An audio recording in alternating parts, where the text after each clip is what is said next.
विधानसभा निवडणुका पार पडल्यानंतर मुंबई महानगरपालिका निवडणुकीचे वेध आता सर्वच राजकीय पक्षांना लागले।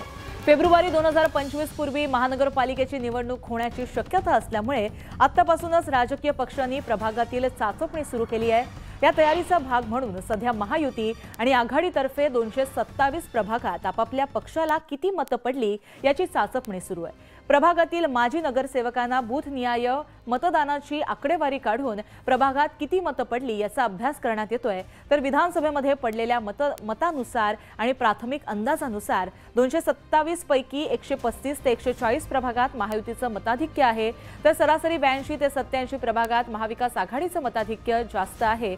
मुंबई महानगरपालिकेमध्ये सत्ता स्थापन करण्यासाठी किमान 114 ते 115 जागांची आवश्यकता आहे। त्यानुसार महायुतीचं पारडं हे जड असून महाविकास आघाडीसाठी 35 ते 40 मतदारसंघाकडे विशेष लक्ष द्यावं लागणार आहे।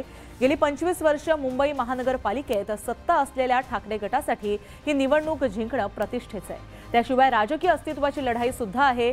त्यामुळे ठाकरे गटामार्फत लवकरच माजी नगरसेवकांसह शाखा प्रमुख यांची बैठक घेतली जाणार असल्याचं देखील समजतंय।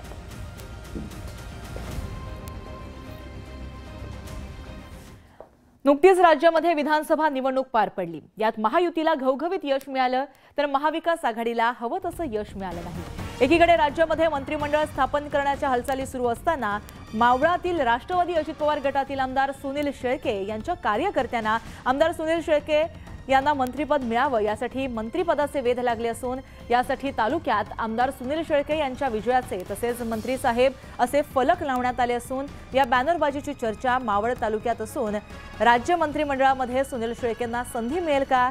उपमुख्यमंत्री अजित पवारांच्या मर्जीतले आमदार म्हणून सुनील शेळके यांच्याकडे पाहिलं जातं। यावरून सुनील शेळके यांना पत्रकारांनी विचारलं असता आमदार सुनील शेळके यांनी हसून हात जोडले। दादा जो बोलेंगे वही होगा, म्हणजे अजितदादांनी जर मनात आणलं तर मावळाला लाल दिवा मिळणार यात काही शंका नाही असं ते म्हणाले। दादांनी मंत्री होण्याचं आश्वासन दिले असं कळतंय तुम्हाला? दादांनी मंत्री होण्याचं आश्वासन दिले असं कळतंय तुम्हाला?